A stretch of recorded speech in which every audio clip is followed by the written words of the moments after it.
Stop recording button. Double tap to activate. Ringtone volume set to 0%. Talk back off. Hello, hello! Ayan, magandang tanghali po sa lahat ng ating hong mga taga-subaybay, ng ating pong TikTok, ng ating Reel, siyempre po sa ating pong Facebook Reel at maging sa TikTok. Magandang tanghali po. Yan, day off ko naman ngayon kaya mayroon akong time na mag-video at siyempre po yung magbigay ng kaunting update, impormasyon pa rin kaugnay sa nangyayari dito po sa aking pong kapaligiran.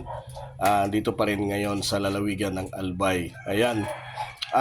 Pero bago yan, please like and share muna sa lahat ng mga kababayan natin na makapanood nitong ating home video. Huwag mo nating kalimutan na mag-like at mag-share. Ayan. Medyo maganda yung panahon dito ngayon kasi umulan, no?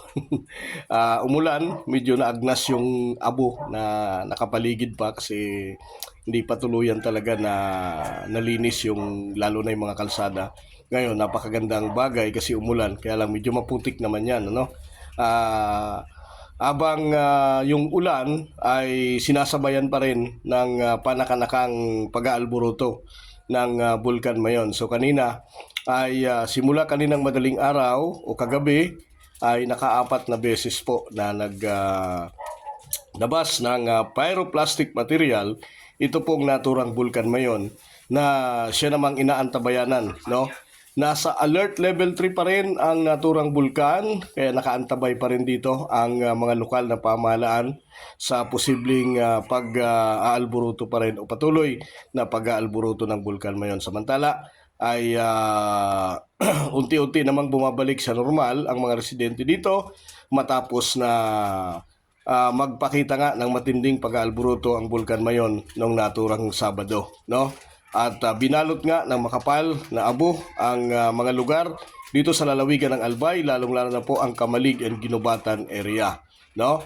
So dito po sa amin talagang grabe, pero ngayon ay unti-unti nang bumabalik sa normal. At katuwang naman ang mga lokal na pamahalaan sa pamimigay ng ayuda sa mga residenteng apektado ng Bulkan Mayon. At patuloy din ang clearing operation ng DPWH at iba pang mga komunidad na patuloy na nagtutulong-tulong para maisagawa ang clearing operation dito sa naturang lalawigan sa mga bayan na apektado ng Bulkan Mayon. Mahigit sa 6 na milyong 6 na milyon na halaga ng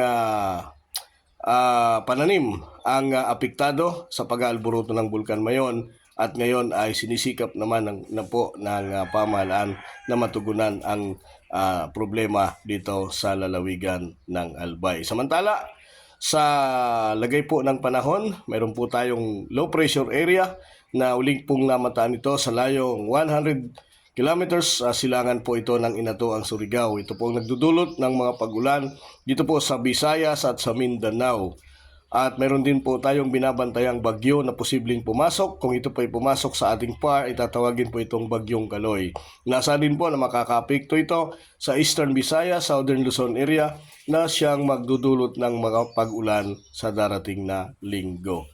Inasa naman po ang magandang panahon sa iba't ibang panig ng Luzon at posible pa rin makaranas ng pinakamainit na temperatura ang mga lugar sa Metro Manila, Cavite, lalawigan ng Rizal, kasama na po dito ang Pampanga, Bulacan, Bataan, Nueva Ecija, Pangasinan at ilang lugar sa Northern Luzon. Dito naman sa lalawigan ng Albay, sa Bicol Region, magiging makulimlim ang panahon ngayong maghapon dahil po sa epekto o trap ng low pressure area.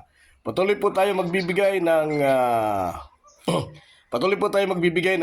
karagdagang update, kaya manatili po sa ating pong social media platform sa Facebook, sa Reel at maging sa ating pong TikTok at YouTube channel. Ako po si JB, maraming salamat. Patuloy po tayong mag-ingat, bayan.